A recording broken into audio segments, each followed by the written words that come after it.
650, the progressive voice of Minnesota. It is the Matt McNeil Show. We have an election coming up here in 11-6, and if the actions of the last few days don't tell you how important voting is, I can't help you. We, of course, have early voting in the state of Minnesota. We got a lot to talk about what's going on now, plus about an election for this individual coming up next. Secretary of State Steve Simon, kind enough to sit in studio with us to talk about early voting and his campaign. Mr. Secretary, thank you very much for the time. Great to be here again with you. I do like having you come on in here. This is nice. I went today, I early voted in the city of Hopkins. And just to let you know, on the Secretary of State race, wrote in myself. No, Did you? Well, is there a bigger... We could do a lot worse. No, we couldn't. No, I would put money on that. No, of course, I will keep my ballot private. Wink, wink, wink. But just FYI, I did partake in this today. No, I do not. You do not. And you are sporting a very stylish-looking I voted sticker. Indeed, I am. I saw some early numbers. Brianna Bierschbach, a few others are pointing them out in town. The early voting's been nuts. Off the charts. We are only 1 week, as of today, we are 1 week into the absentee ballot period. We are tied with South Dakota for the longest such period in the country. So a week ago, last Friday, we kicked off voting for the whole country, we in South Dakota. So now 1 week into it, here are the numbers. If you look at the comparison of 4 years ago, which is the best apples-to-apples comparison because it's the last non-presidential election year. Right, midterm year. So if you look compared to 4 years ago, we are at a 181% increase when it comes to requested absentee ballots, and we are at a 197% increase when it comes to accepted absentee ballots, meaning people who have already turned them in, and we go, yep, everything's good to go. That is extraordinary. Extraordinary. That's unbelievable. I mean, those numbers by themselves. I mean, obviously, the stresses that a nation goes through generally bring people out, or a state goes through bring people out to the polls. And we knew this was going to be a big year, but for this, I mean, is there anything comparable for comparable sizes that shows you anything like this similar anywhere else in the country? I don't know because other states haven't started their absentee ballot period yet. Only a few have, South Dakota and us, and then a couple more in the last week have come on board. But I have to tell you, this has the makings, at least as of this point, of a very high turnout election. Now, look, when it comes to absentee, we don't know how many of these folks are just people who are changing their method of voting, how many of them are really new voters who otherwise wouldn't vote in a midterm. We can't know that by definition until after game day, which is November 6th. But I got to tell you, my suspicion based on this, and let's not forget a few weeks ago we had the primary in Minnesota, and that shattered all sorts of records. The combination of those two things, I gotta think that we are on course for some really, really high turnout. Now, we'd love to retain the number one title, that crown, which we earned in 2016 when we got up to number one from our former number 6. I'm very proud of that. But regardless, I think the numbers are going to be very high. People are fired up to vote. I want to bring up something that was interesting that happened when I went to vote. Now, once again, you vote various locations. Come election day, you have polling places that are generally scattered amongst the city. Now, in Hopkins, with the absentee voting, you can go to City Hall and do it. And there was an elderly man that came in and he says, "Am I in the right place? I usually vote at the fire station." And they were saying, "Yes, this is. If you want to vote today, you can vote here." There is a little bit of confusion about that. Not hard to understand because of the new process here, but generally within each individual community, there's kind of design set locations for the early absentee voting, which do not necessarily match up with the polling places on election day. Correct? Correct. In fact, in the city of Hopkins, where I also live, and in most cities around the metro area in particular, there's one place per city, except for the larger cities. But for most suburbs and other places, it's one in the city versus several on election day. But here's a way to clear up all of that.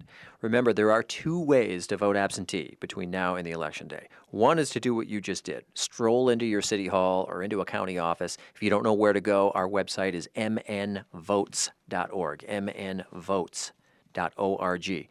That's one way. The better way, in my opinion, is have the ballot come to you to vote from home. You can go to that same website, mnvotes.org, order the absentee ballot to come to you at home. And then on your own timetable between now and Election Day, you can vote those contests. You can vote one while you're making breakfast, put it down for a few days, pick it up again, vote another one while you're folding laundry, et cetera, as long as it gets back by Election Day. It's not like taxes where it's postmarked by. This has to get back by Election Day. As long as that happens, you're good to go and you can vote from home, and then you don't have to worry about polling place and where to go and which one it is. Well, it falls in consensus with the idea of being an informed voter. You can look at race per race. And once again, it's a two-sided ballot for my district. There's a lot of judges in the back. I might not know anything about those. This is a great opportunity. If you really do want to find out about those judges, you can find out who they are and whether you want to vote for them. I think that is one of the benefits of having what you just said, having it at home and being able to, at your leisure, go over it. Exactly. So many people tell me they like that benefit of it. They can do their own research on their own time, especially that back of the ballot can get tricky with the nonpartisan offices, and people want that, just added breathing room to look into things on their own, not on the pressure of the polling place where there might be 2 or 3 people or more behind you. So people really love it. Here's a quick statistic. I don't want to bomb your listeners with too many numbers, but here's one that stands out to me. So a few years ago, before we passed the law that allows all of us now to vote from home or vote absentee for any reason, you used to have a reason and swear to a reason. So under the old system, the typical percentage who would vote absentee is 8 or 9% per year. Mm-hmm. In 2016, that number was almost 23%. So we got nearly a quarter of voters now, and I predict in the future it will climb even higher than that, who are voting before Election Day. That's going to have a lot of downstream effects, even including effects on politics and campaigns, right? I mean, if really that last weekend of the election, you're only campaigning to try to reach, say, 70% of the voters because 30% have already voted, that's going to change the way campaigns and candidates talk or who they talk to or where they talk. So there are a lot of things to consider, but all I know is people love this. They love being able to have that freedom and flexibility of voting at a time they want to vote. One of the elements of this too, which is just brilliant, is that it's a Tuesday, and I mean, I've got kids, you've got sporting activities, practices, band, music, all these things. Tuesdays are tough for some people. What you have the ability now is anytime between now and November 6th, you basically can go and vote. Actually, November 5th, I believe it is the day, the cutoff day on that. So it's November 5th. But you can go and vote on your leisure and do it on your own time, and that way you're not crunched. I did it today because one of the things I'm going to do is help out some of my elderly friends who, it's a little harder to get to the polls. It's so important to get as many people to the polls. I'm done. I don't have to worry about going to City Hall in Hopkins and voting on Election Day. I'm done. Basically, now I can help other people get to vote, which is, once again, that's America. Right. I would say there's one other thing that others ask sometimes. They'll say, this early voting thing, this absentee voting sounds great, but what if I change my mind? I'm hesitant to vote early because what if there's a scandal or a debate or a TV ad or something that totally changes my mind on one contest? What do I do?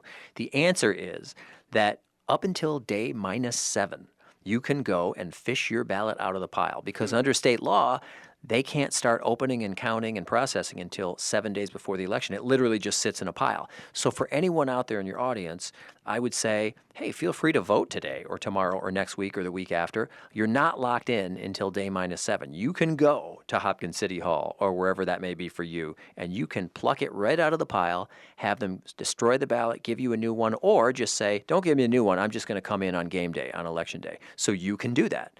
And that's something worth noting.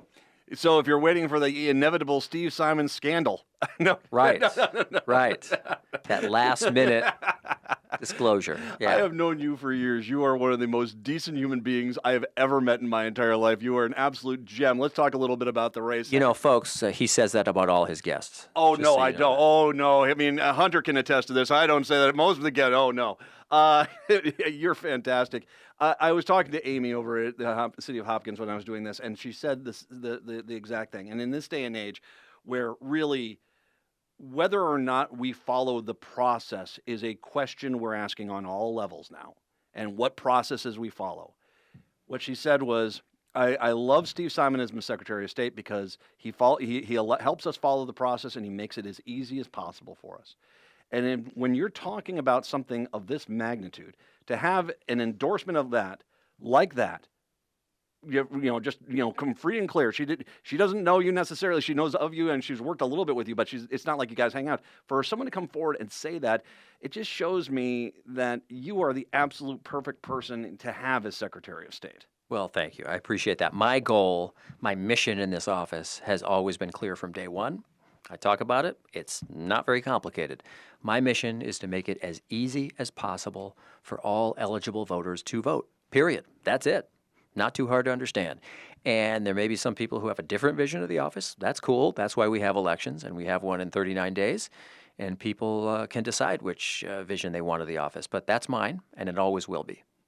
It's also it goes with the state in the sense being there's a practicality to Minnesota that we hear we're not we generally don't fall for what you see other states fall for these these allegations of corruption. I mean, anytime anyone has had a question about the process, the state, how people vote, you yourself will take the time and sit down with anyone and explain it to them. And that one thing that you do basically diffuses any of the hyperbole and exaggeration, which sometimes is the only thing that we sometimes hear in politics. Well, I try for sure. And I always tell people if they've got something they want to talk to me about, they can email me. My email is steve.simon@state.mn.us. You can look it up. You can Google it. And there's no gatekeeper or filter or anything like that. It goes right to me. And so anyone in Minnesota has a gripe or an issue or a complaint or a suggestion, I'm happy to hear it. And I think that's part of making the process as open as possible, as transparent as possible. And that's one of the reasons why we enjoy so much confidence in our election system in this state. Yes. I don't think people would turn out in such high numbers unless they thought that the system was fundamentally honest, well-run, a system of integrity. And they do. You are running for a statewide office. That is a monumental task. How many times will you cross the state in the next few weeks? A lot. So on the official side of the office, I go to all 87 counties every year. Those aren't campaign stops, just on the for official business. So I really do get around Minnesota a lot. But I'll be traveling. I'll be in Mankato this weekend. I'll be in North Branch. I'll be all sorts of places around the state just this weekend. So I'm crisscrossing a lot, and you got to do that. That's important. I think people expect it. So, it's always, frankly, a challenge in a down ballot race. This is not a U.S. Senate race or a governor's race that's going to get a lot of attention and scrutiny and a lot of ink, so to speak. There's a special challenge when you're running for Attorney General, Secretary of State, Auditor, the so-called down ballot races. You really have to work hard to punch through and penetrate and get attention when most people, journalists and others, for all the obvious and understandable reasons, are more focused on those other races. So part of being on the show is letting people know and reminding them of the importance of this office and the importance of this contest, this race this fall. You have one of the most unique positions, and it just dawned on me as I was saying, is not only are a lot of your work is based leading up to the election, but you're also running for office. So Yeah. it's a double whammy for you. There's going to be a lot of work for you. I'm going to make sure we separate these two things out. First of all, if someone would like to find out more about your campaign, Yes. what website should they go to for information about your campaign? They should go to SteveSimonMN, as in Minnesota.com, SteveSimonMN.com. SteveSimonMN.com. You want to donate, volunteer, help out his campaign for another term as Secretary of State, SteveSimonMN.com. And let's once go back, and I can say this, going back to your professional job as not as campaigner, but as the Secretary of State, this early voting is just a gem. Gosh, is it great? And I can say it because once again, I just did it, and there are going to be a little bit of confusion with that. And I will say this once again with Amy over in Hopkins, when that gentleman came forward with that question about, aren't I supposed to vote at the fire station? They said they had nothing over there. She sat down and she explained it to him. She talked about, he said, can my wife vote? She said, well, let me give you an application for her so she can put an application in for it. Having a process this simple and then having the ability that have really as much time as we have to vote in Minnesota, that is just a gem. And we're very fortunate. I mean, we have a lot of laws on the books at Minnesota that tend to reward and encourage voting, not just the early voting we have now. Keep in mind, we've had in the state same-day voter registration or election day voter registration for 44 years, but we're still one of only 16 states that has it. So in most of the rest of the country, if you're not registered by, say, mid-October or early October in some cases, you're done. You are out of luck. There is no excuse. In Minnesota, of course, you can roll out of bed that day, game day, election day, go to your polling place, register there, and vote there. That has really moved the needle over the last 40 days. We've got online voter registration. We've got the early voting. So we've got a lot of stuff on the books in Minnesota that really helps, and I think has helped get us to number one in voter turnout, because for the average everyday person with kids to cart around, with health issues, with work issues, with all sorts of interruptions and unpredictability, they don't necessarily want to be told that they can only vote on a particular day at a particular place during particular hours. They want that freedom and flexibility, and they're showing it by using it. 181% increase in requests, 197% increase in accepted absentee ballots, early voting in Minnesota. Once again, what's the website if people want to find out any information about absentee voting, or if they want to get registered and they want to vote in person on November 6th, what's the site where they go to for the information? The one-stop shop is mnvotes.org, mnvotes.org. mnvotes.org. Steve Simon, Secretary of State, kind enough to be in studio. Steve, thank you very much. I appreciate the time. Always a pleasure. It's absolutely been a pleasure to be with you this week. Doug Pageant is coming up next. We are back with a brand new show on Monday. Till then, see ya.